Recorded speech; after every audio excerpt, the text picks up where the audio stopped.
Hey everybody, it's Eric Balance coming to you with the Resilient Minds podcast, where I feature beautiful entrepreneurs, thought leaders, and experts in their field, where they help us discover their X factor, their experience of life, only to discover how they were able to accomplish and find out their why factor, their big why, their purpose in life.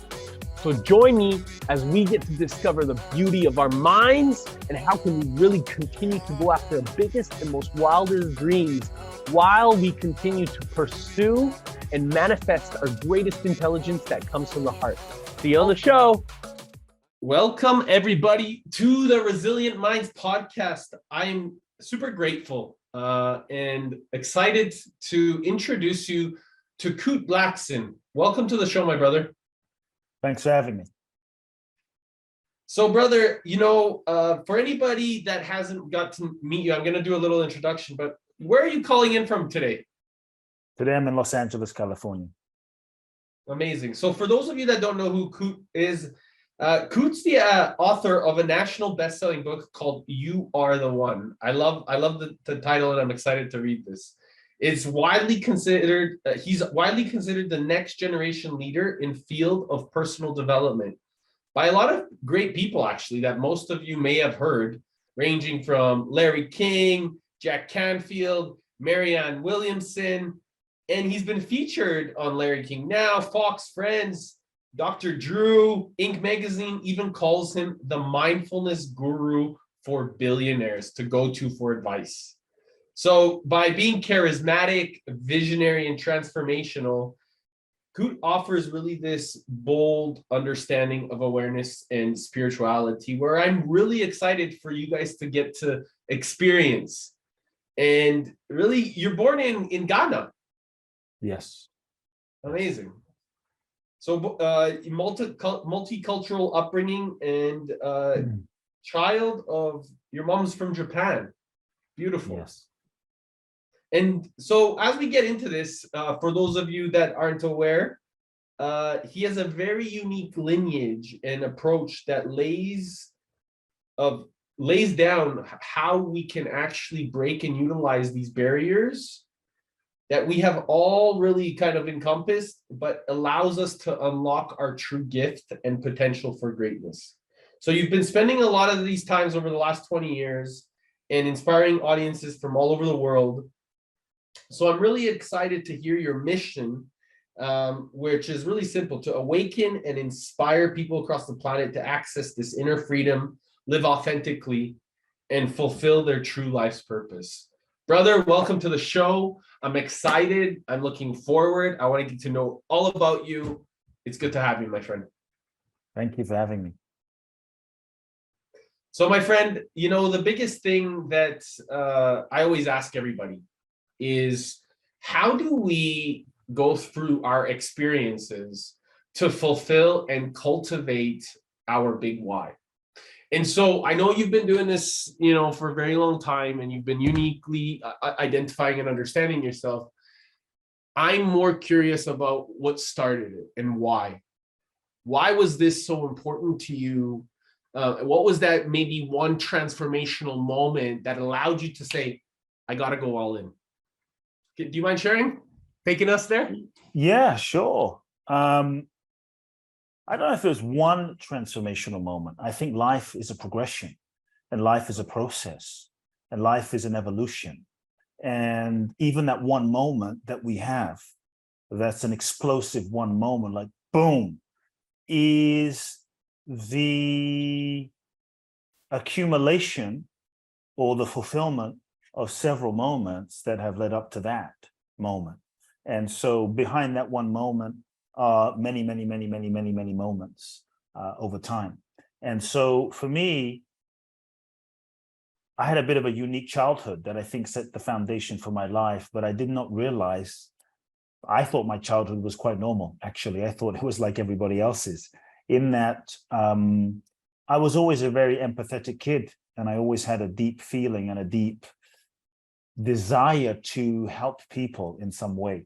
I didn't know what that would look like. And so as a boy, like my first memories as a young boy, around 6 years old, was seeing a crippled woman crawling on the floor. She picks up the gravel and the sand that this man walks on, wipes it on her face and stands up.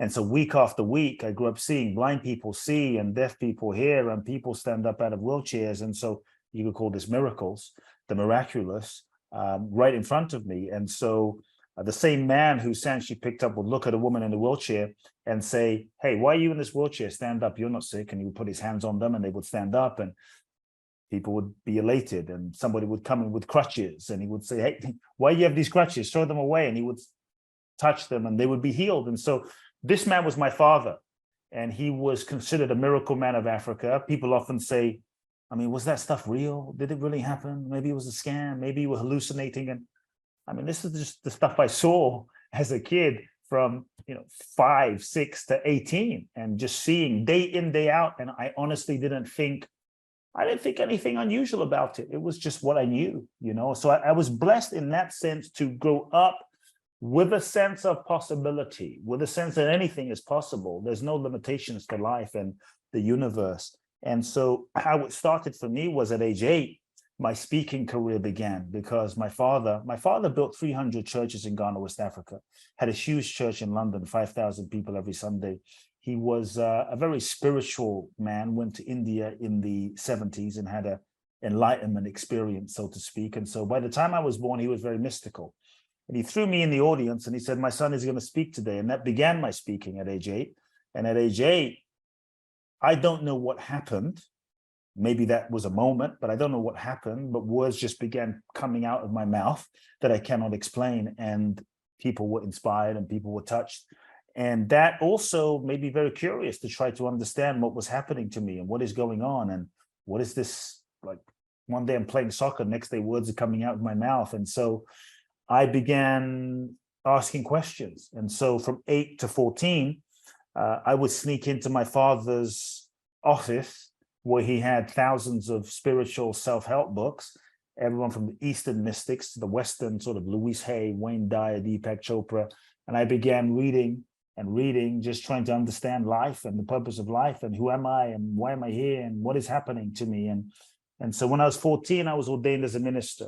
And that was another pivotal moment. So it was a series of moments. When I was 14, my father announces, my son is taking over my ministry. He's my successor. And everybody was happy but me, because I think deep down in my soul, there was a part of me that knew that this was not my path. My life was scripted for me. And I just had the sense, this is not my path. This is not my journey. This is not my destiny.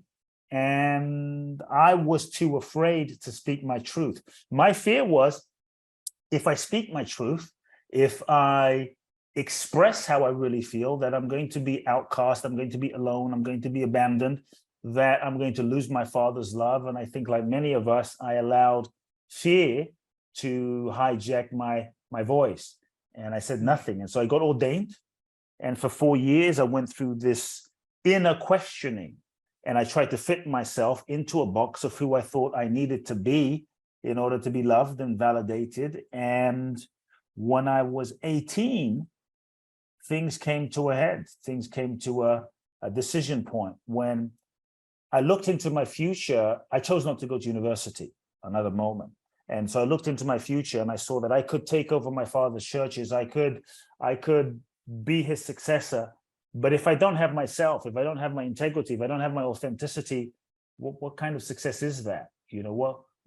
That's not true success. If I lie to myself now, I'm going to have to lie to myself for the rest of my life. And so I chose a different path. I felt in my soul, in my being, I felt such a strong calling to come to America, specifically to come to California, specifically to come to Southern California, Los Angeles, because all of the authors, the self-help authors, 90% of them that I read about from my father's bookshelf, lived in California, lived in LA, lived in San Diego, and I wanted to come and meet these people and go into this field. And so for me, there was this calling. And sometimes what your soul guides you to do doesn't always make sense to your mind, doesn't always make sense to your personality and your logic, because that internal guidance is arising from a deeper dimension than your conditioned mind. And it's not meant to fit into your mind's capacity to understand. It's bigger than that. And so it didn't make sense, but I felt it. And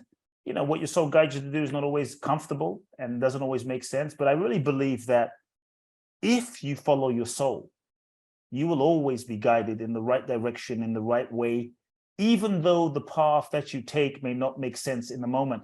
And I have proven this, and it's been proven, and I have seen it in my lived experience from that moment. And so I knew what I had to do in that moment. So another moment was, I knew I had to leave everything, and I chose to leave everything behind, renounce everything. I renounced the ministry, had the conversation with my father, another pivotal moment.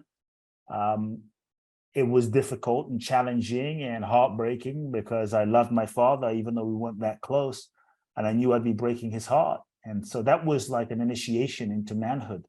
And that was a day I decided to own and choose my soul. And we didn't speak for 2 years, another challenging moment. And long story short, I ended up winning a green card in the green card lottery. And that changed my life. And at 18 and a half, I came to the US, LA, 2 suitcases, $800 in my pocket, in search, following my soul, following this dream that was, it felt bigger than me. It felt like I didn't have a choice. It felt like I had to follow it. To not follow this impulse felt more painful than any alternative. And so I came, $800, didn't know anyone in LA, just showed up as an 18-year-old kid, and went and found many of the authors and teachers that we've read about, famous folks, studied with some of them. And then another moment, which we can get into later if you want, but another moment was when I was guided to travel. And I was tired of reading the books. I was tired of reading someone else's experience. And I wanted to know God for myself. I wanted to know who I am. I wanted to know my purpose and the purpose of life. And so I decided to put everything in storage and broke up with my girlfriend and shaved my head and started traveling. Ended up walking 900 kilometers in northern Spain, the Camino, which was challenging. And then I ended up in India straight after that for 4 months. And that was a series of moments that cracked me open to another reality, another sense of knowing who I am and why I'm here. And my life altered and changed. And from there, I came back as a young kid and started working with people, man. Just began one-on-one, talking to people. And my work evolved, and I didn't know what I was doing. This was before coaching was popular, no social media. And one person came, another person came, and my way of working with people just evolved. And I ended up calling it uncoaching and unconditioning. And I just felt so free that I wanted people to feel what I felt, which was a sense of freedom that wasn't based on external factors. And it just grew. One person came, another person came, people came from around the world, and small groups, larger groups, and 2 best-selling books. And so here we are. So that's a bit of the journey, which has been a series of moments and blessings. And some of those moments didn't make sense. Some of those moments were confusing. Some of those moments, especially those moments when I look back now, that I thought were the worst moments, turned out to be the best moments. And some of those moments when I didn't get what I wanted, I'm now able to look back and say, we thank God for being grateful for what we have, but I thank God now for the dreams and the prayers that were not answered. And I thank God for the heartbreak. And I thank God for the desolation and the dark nights, which made me go deeper. And I thank God for the dreams that did not manifest because they forced me to reevaluate and they brought me here. And so I'm able to see it now with perspective. Beautiful. I think there's so much there to unpack. I have 2 pages of notes, and I'm really excited to go deeper. Cool. Because there's so much value that you've really uncovered and went through.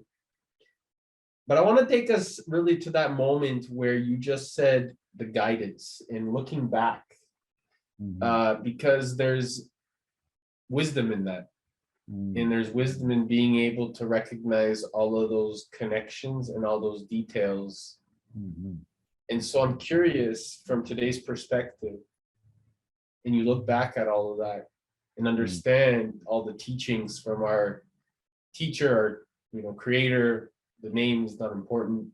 Mm. And moving forward now, do you Mhm. see that same guidance now in slow motion?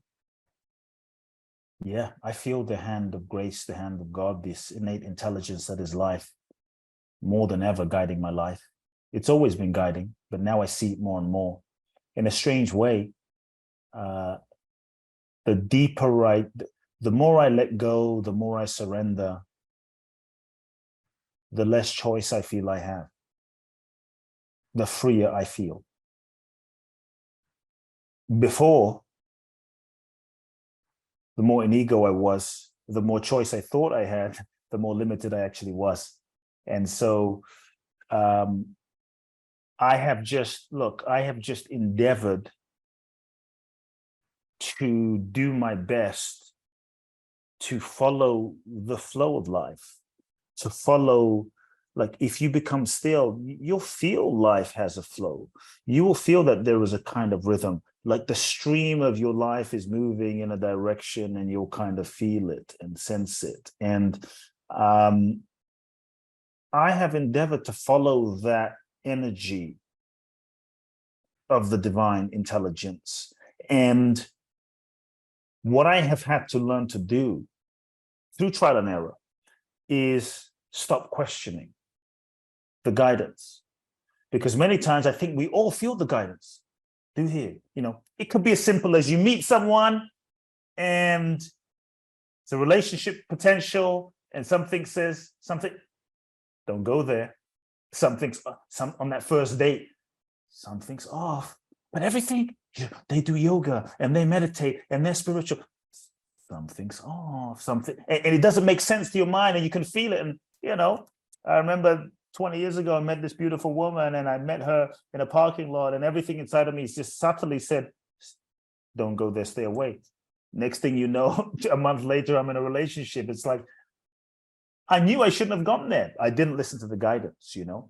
And so I think we all, as human beings, are being guided, whether we're aware of the guidance, but sometimes the guidance of our soul, of this innate intelligence, doesn't always come in the way that our mind expects. It doesn't always come in a loud siren bell, like, here's your guidance. Sometimes it's a subtle sensation you feel in your body. Sometimes it's that gut feeling of hesitation, something soft. Sometimes it's just a passing conversation. Sometimes it's turning on a random video and the exact song plays that you're needing to hear, but you're not paying attention. Sometimes it's getting lost and bumping into someone. And so I think we have to learn to just pay attention and be open. And so what I learned to do was, when like we talk ourselves out of the guidance because we're constantly trying to understand it, figure it out, and analyze it. Well, what does this mean? And how does this, you know, the ego is constantly trying to understand what the guidance means, decode it, analyze it, because we think if I can understand it, I can control and be in control and I won't get hurt again. But if I don't understand it and it is beyond my current capacity to understand, I'll go into the unknown. And if I'm in the unknown, it's dangerous and I might get hurt and I'm not in my comfort zone. And so for me, I've just endeavored I've stopped questioning the guidance. And so now, when I feel that sense, that nudging, that subtle thing, I just do it. Turn left. I don't know. You might ask me, why did you turn left? I have no freaking idea. Turn right. I don't know. I mean, I look stupid. Like, Kute, you're not intelligent. And so, you know, I had to give up this whole thing about looking good and being smart. Like, there's a quote in the Bible that goes something like, in order to enter the kingdom of heaven, you must be like a child, which is the innocence, you know, not childish, but children, there's an innocence. And we lose touch with that innocence because we want to, like, be smart and be intelligent. And I had to give that up. It's like, I don't know what I'm doing. I don't know why I'm going here, but something is nudging me here. And I think if we can just follow and follow and follow and follow and follow, the guidance also grows. Our relationship with the guidance grows. And then you start seeing often afterwards how all the dots connect, and then things make sense often afterwards. And so many times your guidance it's not meant to make sense to your mind. Because it's arising from a deeper dimension of unconditioned essence, and your mind is conditioned. And since the guidance is arising from unconditioned, pure consciousness, it doesn't fit into the limitation of your mind's capacity to understand. And so it's a good thing when you're like, I don't know, I don't understand. Great, follow it. That's what I've just learned to do. It's a bit scary at first, just turn left, okay? And I can give you story after story of experience, when I followed it and just amazing things have happened. And even when, here's the thing, people might say, but bad shit can happen too. Yeah, but bad is a perspective of the ego, because bad is the perspective of the ego from a limited perception. The ego, which is the perceived sense of what we believe ourselves to be, that we've been conditioned to identify as me, is not able to see, is only able to see a very small sliver of the pie of reality of this moment and this existence. Is this or it's that? It's like when we look through the lens of the ego, you have a beautiful picture, but you're looking at the small corner of that picture, and you're not able to see how that black dot connects to the entire tapestry of the picture. You just see a blob of black, but you don't see that it's the eyeball of a tiger in a forest in Japan. You just see, what is this black blob, right? And so this is like the ego. And so even the things that seem like the worst thing in the moment, that heartbreak, that disease, that divorce, like, yeah, from that moment, you might say, but I surrendered and bad shit happened. But it just seemed like that from that perspective. But if that didn't happen, then you wouldn't have moved. You wouldn't have moved back home, which would not have taken you to that location to meet your soulmate. And so we have to step back. And so I just say, follow the guidance and get curious.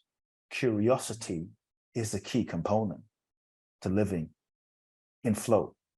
Curiosity is the willingness to say, I don't know, like I don't know I don't know what this means. I don't know, because we're constantly projecting onto reality. This is what this means.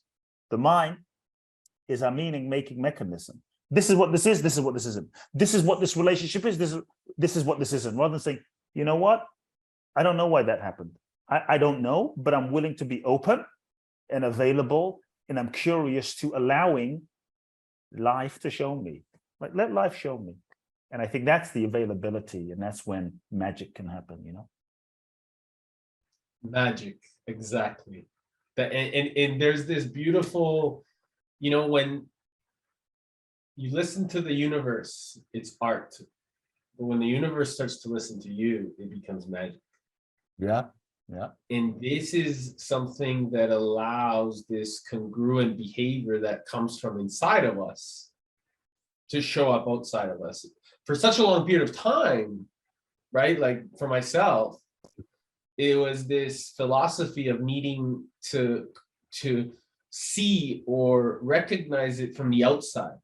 And so by identifying it from within, we get to start to listen, which is what I'm hearing is like, instead of like seeing the outside world and continuously questioning, there's a shift and there's a breakthrough. And what I'm hearing is that breakthrough that happens is that you went inside and you started listening. And as a result, it all started to show up. Yeah, absolutely. So my brother, you mentioned feeling multiple times, right? Okay. And so in this is something that I think that a lot of people, they're so focused on this mind component where like it's all about logic. It's all about, and you talked about like really following and surrendering, maybe not in those words, but that's what I heard. And this level of listening, this level of flow, this level of following the breadcrumbs, right? Yes. How important is it for more people to tune in to that feeling? I think it's key. I think it's so key, because if you allow yourself to become sensitive, you will sense. When I say feeling, I'm not talking about emotionality, like it's a sense, right? Like something feels, like something's opening up, something feels like is moving in this direction. And I think the more we can follow the flow of life, the authentic flow of life, that's when you're in the flow. And that's a feeling. It's like, for those that might be surfers, right? If you look at these big wave surfers, I don't know if you're a surfer, but I'm a wannabe surfer. Me too. Me too. I see like I tried a few times. You know, Kelly Slater. They take their surfboard out. Like, I've never seen a surfer, right, go with a fire truck with a hose and like, let's like make a wave. They go, they take the board, they lie on their board, and they hang out. What are they doing? They're feeling, man. They're feeling. They're not making the ocean. They're not making the waves. They're feeling for the wave. They're feeling for the movement. They're attuning to the rhythm of how the ocean is doing. And they feel that wave, and then they jump up into action and catch that wave. You don't hear them saying, I made that wave. They catch the wave.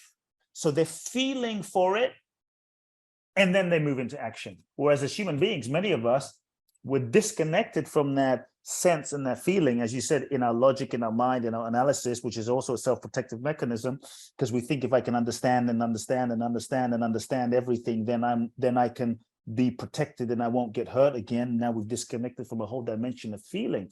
And so they feel for the wave.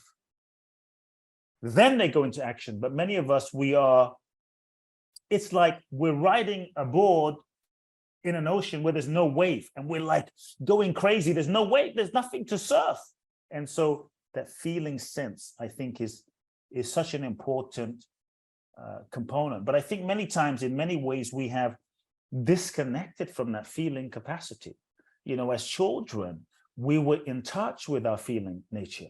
We were in touch with that feeling capacity until we start getting conditioned. So as children, we were free feeling. We would sing when we felt like it, cry when we felt like it, poop when we felt like it, just being, pure being, unconditioned. We didn't care if we didn't sound like Bruno Mars or Celine Dion. We were just feeling, being.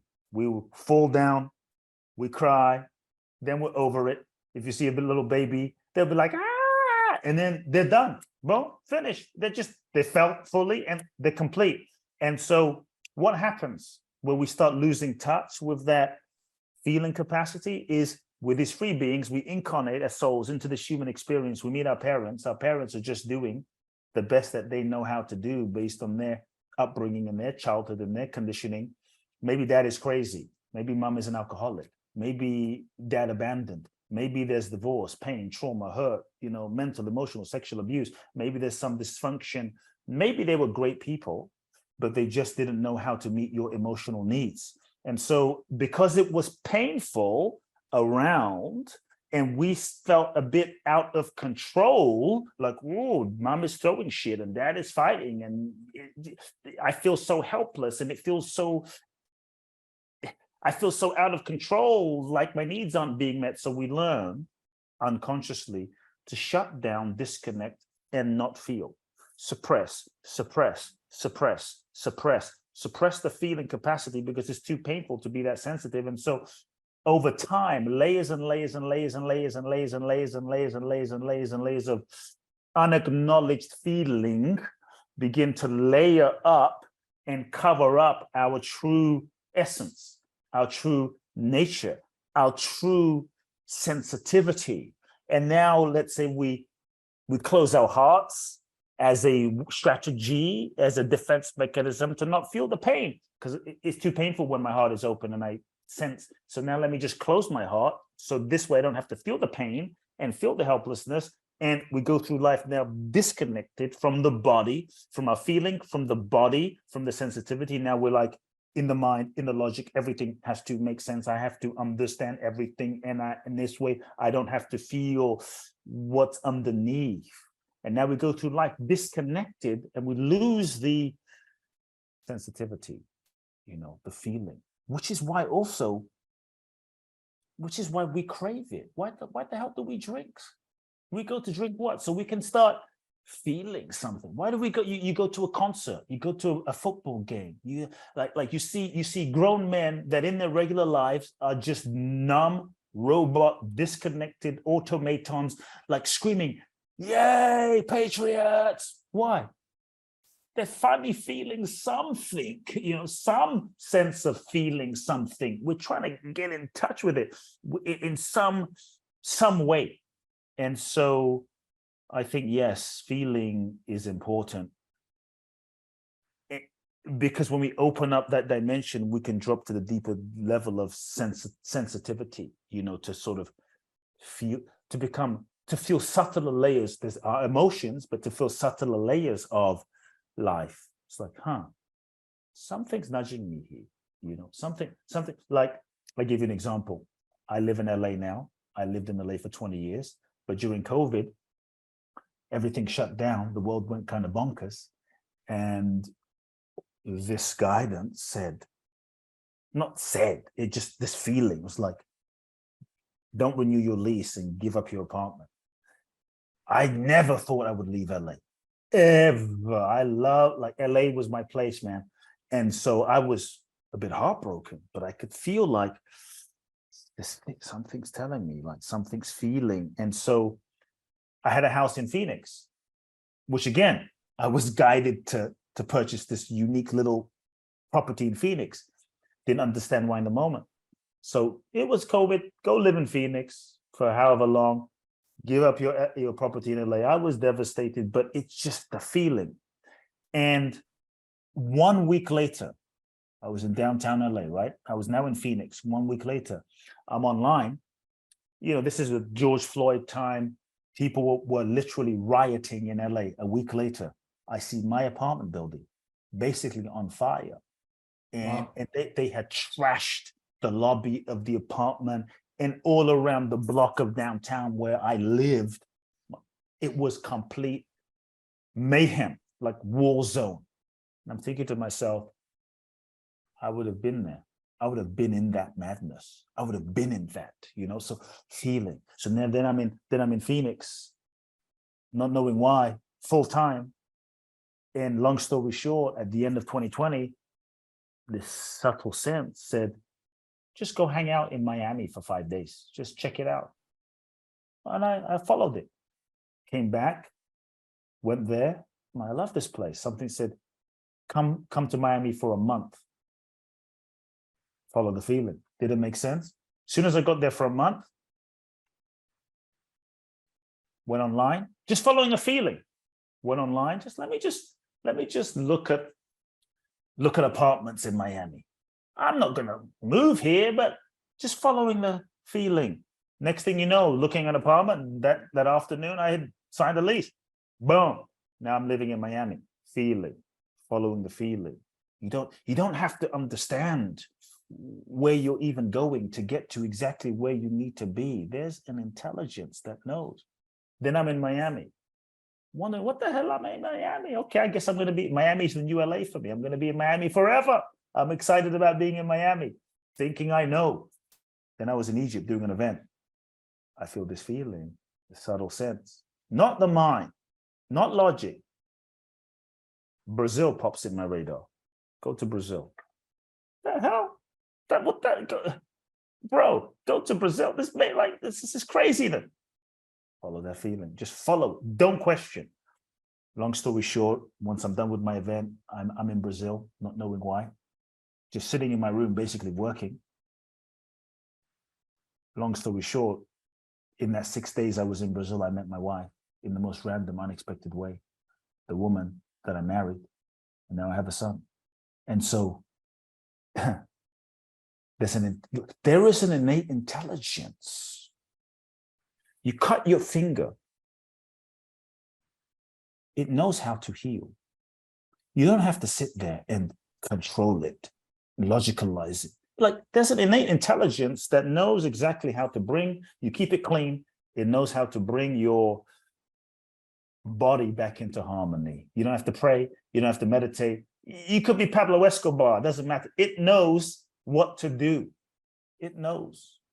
if everyone here, if you imagine your most, doesn't have to be the most, but if you imagine your most blissful sexual experience of lovemaking, it's like, yes, with your spouse, with your lover, with that person, it's like, that was freaking blissful. It was ecstatic. If you imagine it for a moment, right? What made it blissful? What made it so ecstatic?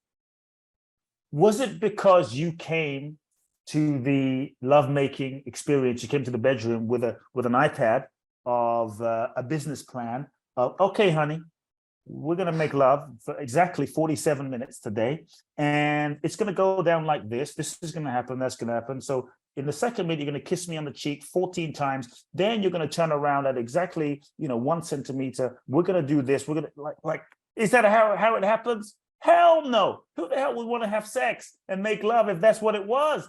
We all have a sense of it. It's what we're seeking, this surrender, this feeling. But when we make love, we let go of control. We feel our partner. We let go. We surrender. We're feeling. We're following the flow. We're responding. How did it's just happening. And I think lovemaking is so ecstatic and beautiful because we're not thinking about it.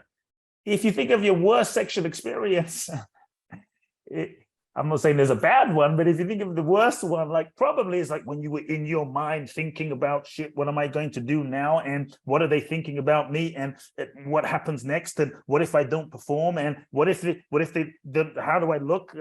How's my belly? And do I look fat? And hell up here. And so following that flow, follow the flow of life. To me, that's where the magic is, to allow life to reveal itself to you, to allow yourself, to allow life to lead you. Life will lead you. I have to say, based off of what you're sharing right now, this morning, when I was living in Brazil, this amazing woman came to visit me because we had a really beautiful connection. And that time that she was there, we had an amazing time. We made beautiful love and we spent a lot of great moments together. And today, like we've been talking since then lots, but today is the 2 days since that moment, or 2 years since that moment. And and her and I connected. We've been connecting regularly, but this woman is going to be my wife. And it's beautiful that you bring it up. It's beautiful that you talk about it. We talked about it today, this morning, when her and I had a conversation. And, she sent the picture like, hey, babe, this was 2 years ago. We were on the deck and we were in Brazil together. And it's a sign, brother. It's a sign. Of course, it's always a sign. And this is the thing is like, this is what I just want everybody to hear is like, you just have to listen. And when you pay attention, the world will show you everything that you really need. And so it's really fascinating that you bring a lot of these things up and tapping back into the feeling and that essence of men, I think is a really important caliber of how we can actually step into this responsibility as men, more so in terms of really balancing that masculine and feminine energy. And so I know we have a little bit of time left, but I think that this is really important, my brother, is really expressing that relationship. You talked like with your pops that you may have not been that close with them. How did you manage that relationship, and how did you manage the flow with your mom and dad so that you really tapped back into this masculine and feminine energy within yourself so that you could really step in that level of service? Yeah, I think it's a good question. There's a few books I could write about the journey. It's amazing. Look, when I came to the US, I didn't realize that I was incredibly angry at my father. Yeah. And I didn't realize how abandoned I felt by him, and how I felt like he was not there for me and he didn't see me. I didn't realize I was angry at this man. I remember my first girlfriend said to me when I was 19, she said, think you're a bit angry at your dad. I think you need to deal with your anger. And I said, no, I'm not. This relationship is over. and that was the end of our relationship, because she was bringing something to my awareness. I fell in love with another woman a year later. And she said, I think you have some anger towards your dad. I'm like, geez, again. And so because I was in love this time, I decided to face it. And I did a men's retreat. I was 19, 20 years old. And we went into the forest and did men's stuff and got in a sweat lodge. And it was in that 3 days that somehow I began to forgive my father, truly. Like, I acknowledged my anger, my pain. I had to acknowledge my anger, my pain, my rage, my sadness, my grief, that I've been carrying my whole life, of feeling like I actually did not have a father, that I felt he abandoned me and wasn't there for me and kind of let me down.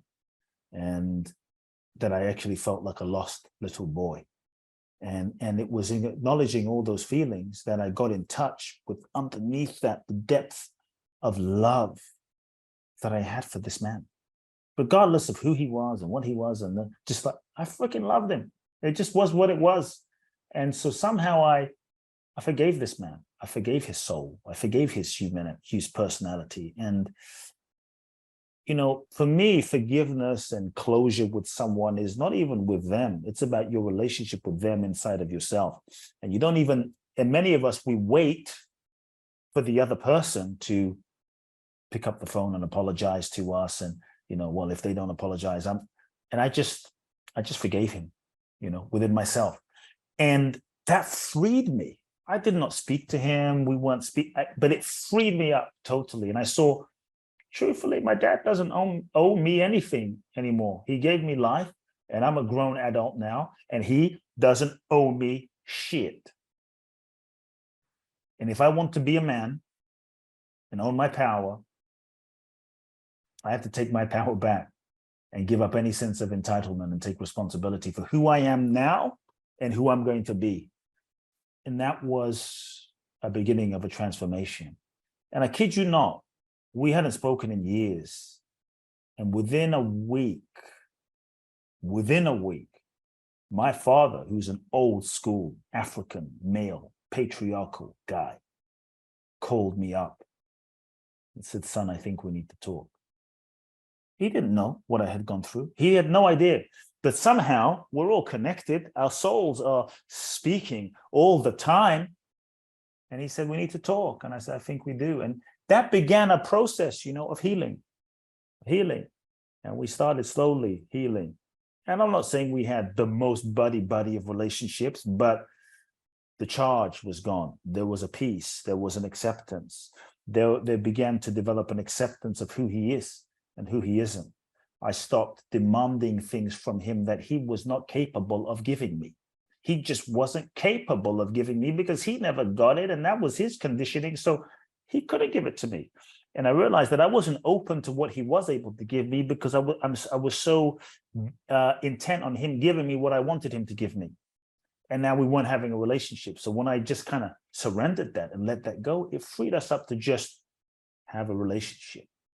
And so for about 20 years, we were cool. I'm not saying we were like best of buddies, but like I love my dad, I could honestly say didn't have much anger towards my dad. And that freed me up. That freed my energy to be able to move out into the world now, not angry at the masculine, not angry at my father, to be able to reclaim my own masculine that I had learned to suppress as a little boy because I had seen the detrimental effects of masculine energy around me, the detrimental effects of what I perceived of as unconscious masculine energy on my mother's life from my father. And so as that shifted, it freed me up to just own that part of myself in a healthy way, the power, the wildness, the rawness, the kingness that came with that, And I would say that the real next level of the completion with my father really happened when my mother passed away. My mother was the closest person to me. She passed away from stomach cancer in 2017. and I loved her. She raised me. She was everything. And so when she passed away, long story short, in my meditation, I spoke to her soul. My mother is 10 years younger than my father. So, I mean, we all kind of anticipated he would go first. And in my meditation, I said to my mother, to her soul, how comes you died first? And she spoke to me. And she said, I died to gift you the healing, the deeper healing with your father. And I understood what she meant. Because I'm like, well, I'm at peace with I'm cool with my father. You know, we're cool. We were cool. But I still realized that there was a layer of healing, of complete karmic resolution that was still available. Because, you know, it was like, well, it takes two to tango in a relationship, and my dad doesn't call me. Well, you know, it's not just one way. He needs to call me too. And if he doesn't call, I won't call, but I love him. And I did love him. And I wasn't angry, but there was still a bit of something. So when my mother died, I made a decision. And that decision changed my life. I said, I don't care what my father's been, what he hasn't done, what he does do, what he doesn't do. The truth is, I love my father and I love his soul. And that's all that matters. All that matters is that I love him. What he chooses to do with that, that's his deal. That's his responsibility of his soul. And so from this moment of my mother's passing until the day my father dies, I made a choice that I was going to love my father. And I was going to call my father every single day until he died. Every day, as a yoga, as a devotion. I realized, you know, the truth is, he hasn't been a good father, but the truth is I have not been a great son. That was hard to digest. I had not honored my father in any way for giving me life. I wasn't there for him in any way, but I could argue that he wasn't there and he's and it's all true, but the truth is, wasn't resolving anything. And I had to acknowledge I was not being a great son, a son that blessed and honored and respected his father, because the truth is I stand on his shoulders, and there's sacrifices he made to help me be who I am. And I said, I'm going to call this man every day for the rest of his life. And I'm going to let him know that how loved he is, so that when he dies, whenever that is, he knows how much he's loved, and I am at peace. As a yoga, as a spiritual practice, as a devotion. And so every day, he lives in Ghana. It's a long way to call. Every day I would call him. Hey, Dad. And it wasn't like, well, we've got to have some profound conversation. No, it's like, he is what he is, and he never has to call me, but I'm going to call him every day. Hey, Dad, how are you? Okay, just checking in on you. Did you eat? You take your protein powder? Great. I love you. Boom. Hey, Dad, how you doing? You know, it was just nothing. I didn't have to receive anything from him. I just wanted to love him. And it became a prayer, a daily prayer for my father. And I kid you not, I would say his soul realized, because he'd never been loved like that before. He'd never been devoted to like that before. And it healed something for him. It healed something between him and I. For the first time in that first year, my father called me up on my birthday to wish me happy birthday. Now, here's a man who never remembered my birthday as a kid. Rarely, maybe a couple of times. And all of a sudden, he calls me up singing me happy birthday, wishing me happy birthday. All of a sudden, you know, every now and again starts leaving me voice messages. So proud of you. You know, at this point, I didn't need it. I didn't really care, but leaving me voice messages. I'm so proud of you. I love you, son. You're amazing. I respect you. You're incredible. I'm proud. I mean, it was like, wow. And the level of healing that happened on a soul level, on a spiritual level, on a karmic level, to heal the lineage in my masculine lineage. And I realized that I have to be the one that breaks the cycle. I have to be the one that's better than my father. I have to be the one that heals this lineage and masculine, energy for my son and for my next generations. And it ends with me. And so last year, my father passed away. And I just felt we were so complete and so at peace. And so, we fulfilled our mission. He fulfilled his mission. We were complete, and it was beautiful. So healing can happen, man, on every level. And if there's anyone listening, you're holding a grudge to a parent, you're holding a grudge. I believe that you have the perfect father, you have the perfect parent for your soul's evolution. I'm not saying they're a perfect person, but they're the perfect parent for your soul's evolution. Because we're souls, we incarnate to this human experience to learn, to grow, to evolve. To me, life is the university for your soul's evolution, and your parents and everybody, really, they're your teachers. And so I think many ways your parents are your master teachers in this lifetime that we incarnate in order to work out shit with and resolve stuff with. And so let's work it out. That's what we're here to do, is to work the shit out. And the more you can work it out with them, the more you free yourself, the more you're likely, or the less you're likely to need to unconsciously attract people in your life in the form of romantic relationships and relationships in general to work out the unresolved stuff with your parents, because you won't need to project that energy out there.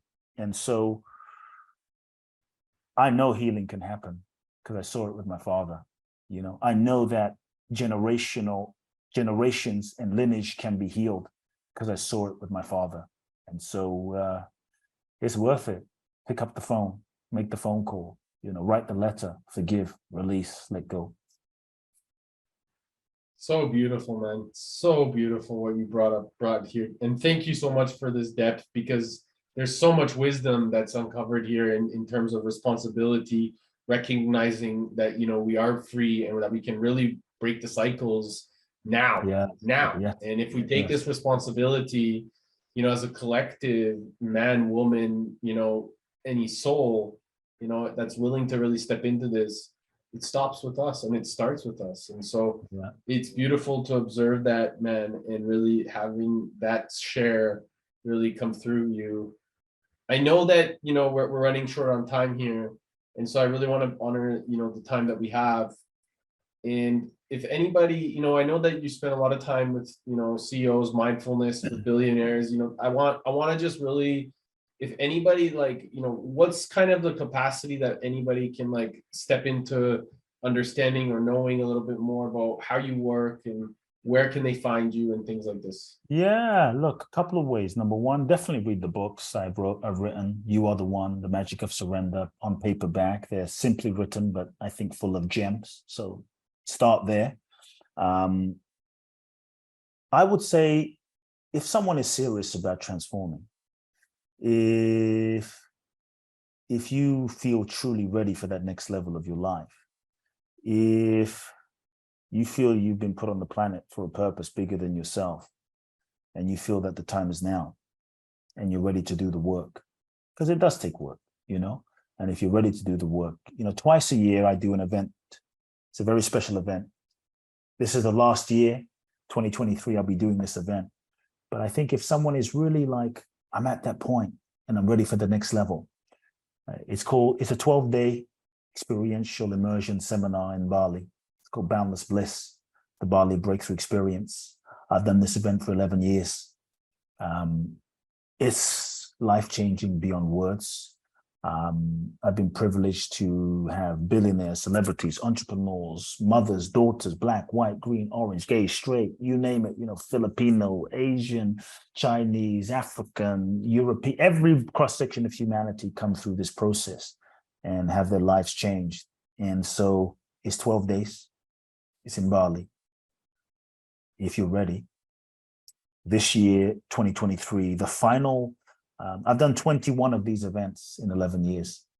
And this is the final year. And so the final one, depending on, I know we're live with some folks, but July the 28th through August the 8th is the 21st event, and the 22nd event, which will be the final one I do of this particular event. I'll do other events, but this particular event, I probably won't do 12-day events again. I'm going to do smaller events, larger events. But December the 5th through the 16th is the final Boundless Bliss Bali event. So July the 28th and then December the 5th. You can find out more. www.boundlessblissbali.com, boundlessblissbali.com. You can find out more there. You can go to my main website, kuteblackson.com. I take on a few select people for one-on-one work, not many. I used to take on a lot, but I'm pretty selective these days. You can find out more about my work there, kuteblackson.com. Send an email. You can go to my Instagram, Kute Blackson, Facebook, Kute Love Now, podcast, Soul Talk. And yeah, for me, part of my mission is to help people remember who they are and help people uncondition themselves so that they can get in touch with, so that you can get in touch with the freedom that is your essential nature and live that freedom in the world and share your gifts and ultimately fulfill your soul's purpose. And that's what I do. Beautiful, man.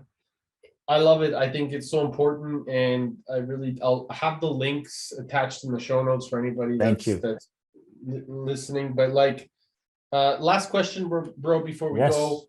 If you had 3 days left to live, what would you do? 3 days left? Yeah. Literally just 3 days? It's simple, man. I would just spend time with my wife and my son. And we would go hang out on the beach somewhere and just love each other up. That's it, man. Simple. You know, just hanging out with them, being with them. For me, they are God.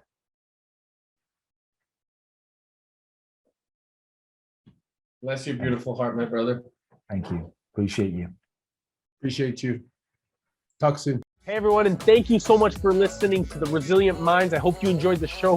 Please make sure to go comment and like and follow us on iTunes or Spotify, and make sure, please make sure that if you really love this, to share this episode, and make sure that you're inviting all your friends to like it as we continue to unfold what the beauty of our minds does. More importantly, how powerful our heart level of intelligence can be when we combine our heart and our brain together. And more importantly, make sure you take the time to take a look at what we're doing at Balanced Media Ventures and how we can actually really support you in doubling your impact, your income, and your influence, and how you can bring your life's greatest vision into your purpose and create it from that level of reality. Talk to you soon.